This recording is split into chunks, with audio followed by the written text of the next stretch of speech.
Why does your mower battery die every single year, even when you swear you did everything right?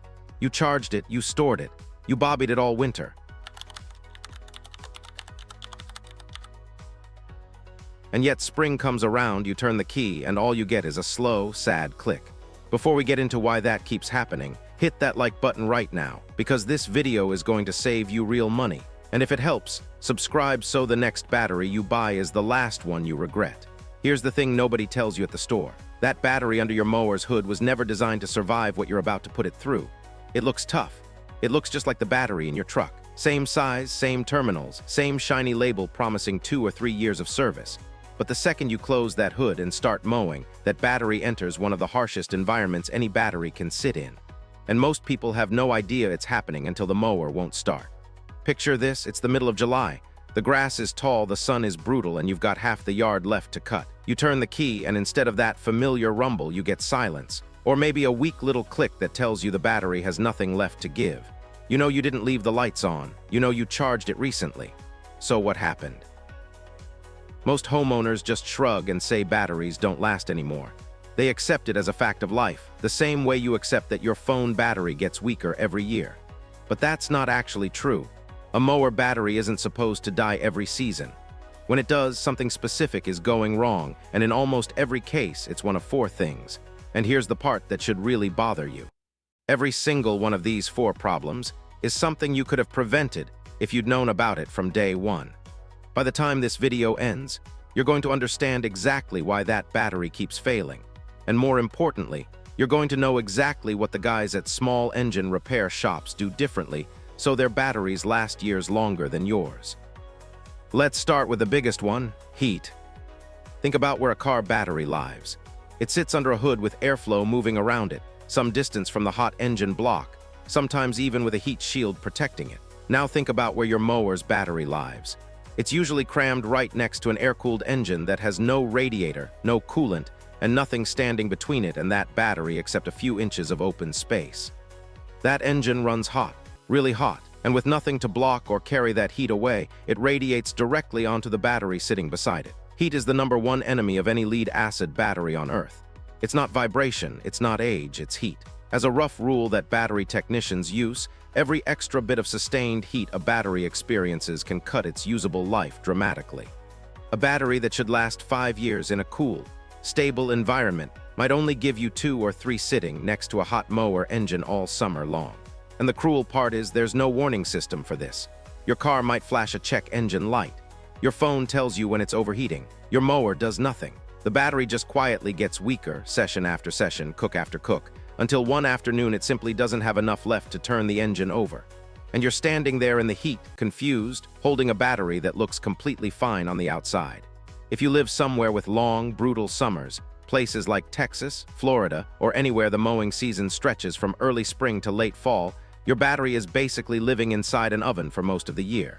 If you're further north, you get a break during winter, but the second mowing season starts back up. The clock starts running again. Either way, heat is working against that battery every single time you use the machine. Now here's where it gets worse. Heat alone doesn't finish the job. It just weakens the battery from the inside. What actually finishes it off is vibration. Every mower engine shakes while it runs. Add spinning blades underneath, uneven ground, and hours of continuous operation, and that battery is absorbing constant, aggressive vibration the entire time you're cutting grass. Inside a lead-acid battery, there are thin lead plates suspended in a bath of acid. Think of those plates like fine sand sitting in a jar of water. Now imagine shaking that jar for hours at a time, week after week, all season long. Eventually, that fine material starts breaking loose and settling at the bottom, where it can no longer do its job. That's essentially what's happening inside your battery every time you mow. The active material on those plates slowly shakes free. Once enough of it is gone, the battery physically cannot hold a full charge anymore, no matter how long you leave it plugged in. A car battery deals with the occasional pothole. Our mower battery deals with hours of constant, heavy shaking, week after week, all summer long. If you're running anything with a big V-twin engine, that vibration is even more intense, and the damage happens even faster. So now you've got a battery that's being cooked by heat and shaken apart by vibration at the same time. And we haven't even gotten to what happens when you're not using it at all. This third problem has nothing to do with mowing. It happens when the mower is sitting still, doing absolutely nothing.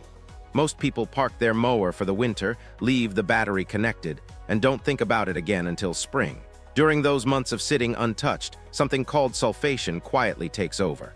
Here's how it works. When a battery sits for a long time without being topped up, tiny crystals begin forming on the internal plates.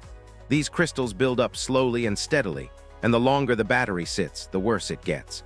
A battery that sits ignored for 5 or 6 months over the winter can lose a huge chunk of its ability to hold a charge, all without a single visible sign on the outside. Then spring comes, you turn the key, the engine cranks weakly or not at all, and you assume the battery is simply dead. Most people just toss it and buy a new one, never realizing the battery wasn't actually defective. It just spent an entire winter with zero maintenance while invisible crystals destroyed it from the inside. So let's recap what's stacked against that battery before you've even started your first mow of the season. It's baking next to a hot engine all summer. It's getting shaken apart by constant vibration every time you use it. And it's quietly sulfating away every single time you park the mower for more than a few weeks. 3 brutal forces working against the exact same battery all year long. If you're finding this useful, drop a quick comment telling me what kind of mower you run. It genuinely helps me make better videos for people like you, and it takes 5 seconds. Now let's get into the 4th reason, because this one might make you a little angry. This last problem has nothing to do with wear and tear. It's about what kind of battery got put in that tray in the first place before you ever bought the mower. There's a number on every battery called cold cranking amps, or CCA for short. This number tells you how much starting power a battery can deliver when the engine needs a strong push to turn over. Most people never even look at this number. They just find a battery that physically fits the tray and grab whichever one is cheapest. But here's the problem. The company that made your engine and the company that made your mower don't always agree on how much starting power that battery actually needs. Let's use a real example. Certain popular V-twin engines used in a huge number of residential zero-turn mowers come with an owner's manual recommendation of around 550 cold cranking amps. That's what the engine manufacturer says the battery should be rated for. But when you look at what actually ships from the factory on some of these same mowers, owners have found batteries rated far lower, sometimes barely half of what the engine manufacturer recommends. In some documented cases, the gap is enormous, well under what the engine itself calls for. That gap isn't an accident. It's a cost decision made somewhere in a factory, and you're the one who pays for it every single time that underpowered battery strains to start an engine bigger than it was ever built to handle. 2 companies, 2 different numbers for the exact same engine. And the store just stocks whatever's cheapest, because most customers never think to ask. An underpowered battery has to work harder every single time you turn that key. It's like asking someone to sprint every day in shoes 2 sizes too small. That extra strain adds up fast, especially in summer heat, and it wears the battery down long before it's time.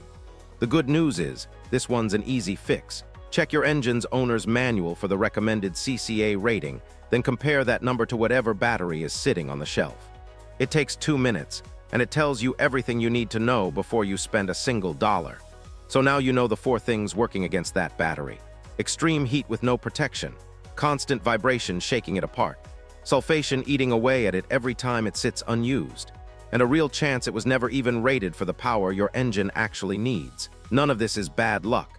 It's just what happens to the average battery in the average mower, sold to the average homeowner who was never told any of this.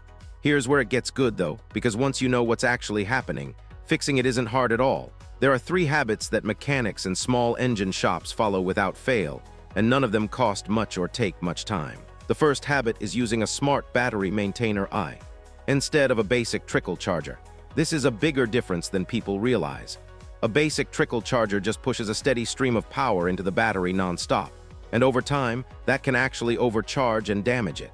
A smart maintainer works completely differently. It constantly monitors the battery's condition and automatically adjusts how much charge it sends. Many smart maintainers also include something called a desulfation mode, which actively works to break down those same crystals that destroy batteries during storage. You clip it on in seconds, and from that point forward, you never have to wonder whether your battery is charged, overcharged, or slowly dying in the corner of your garage. Leave it connected anytime the mower is going to sit for more than a couple of weeks, and that entire sulfation problem basically disappears. The second habit is removing the battery completely during winter storage, instead of leaving it sitting inside a cold, unheated shed connected to the mower. The ideal spot for a battery is somewhere dry, ventilated, and reasonably stable in temperature. Ideally somewhere that stays between 50 and 80 degrees year-round. That could be a shelf in your garage, a corner of your basement, or even a spot inside a heated mudroom. You don't need a perfect setup. You just need to get that battery away from extreme cold and extreme heat. Even moving it 10 feet away from the mower and into a more stable spot for the winter can make a real difference in how it performs when spring rolls around. And if you can keep a smart maintainer clipped to it the entire time it's in storage, even better. The third habit is matching the battery's CCA rating to what the engine actually needs, not just whatever number happens to fit the tray or whatever's cheapest on the shelf that day. Look up the engine manufacturer's recommended number, not just the Mower brand's number, and if there's a gap between the two, lean toward the higher rating every time. A battery with more starting power than the bare minimum has an easier job every single time you turn that key, and an easier job means a much longer life. There's one more piece of this worth knowing, especially if you're already planning to buy a replacement. Most stores default to selling flooded lead-acid batteries, the traditional kind with liquid acid sitting around the plates. Unfortunately, that's also the type most vulnerable to both vibration damage and sulfation, the exact two problems we just talked about. An AGM battery works differently. Instead of liquid acid sloshing around, the acid is held inside a fiberglass mat, which makes the whole battery far more resistant to vibration damage and far less prone to sulfation buildup during storage. Commercial landscaping crews, the people running mowers 8 hours a day, 5 days a week, almost universally run AGM batteries on their heavy-duty equipment because they can't afford unexpected downtime. Sure, an AGM battery costs more upfront than a basic flooded one, but a well-maintained AGM battery commonly lasts 4 to 7 years in mower applications, sometimes even longer compared to a neglected flooded battery that might not even survive 2 full seasons. Do the math on that. 1 AGM battery instead of 3 or 4 cheap replacements over the life of your mower. Less money spent overall, and a lot less time standing in the parts aisle wondering what size fits your machine. Before we wrap this up, if you've made it this far, you clearly care about getting the most out of your equipment, so do yourself a favor and subscribe. I'm going to keep breaking down exactly how this stuff works. No fluff, just the real reasons things fail and the real fixes that actually work. Let's bring it all together. That dead battery sitting in your mower right now isn't cursed, and you're not doing anything unusually wrong. It's simply been fighting a battle against heat, vibration, and neglect since the day it was installed, with absolutely nothing helping it along the way. That 2-year replacement cycle that feels so normal to you isn't actually normal at all. It's just what happens to a battery that never gets any support against the forces working to destroy it. Once you understand what's actually happening under that hood, everything changes. You stop blaming bad luck.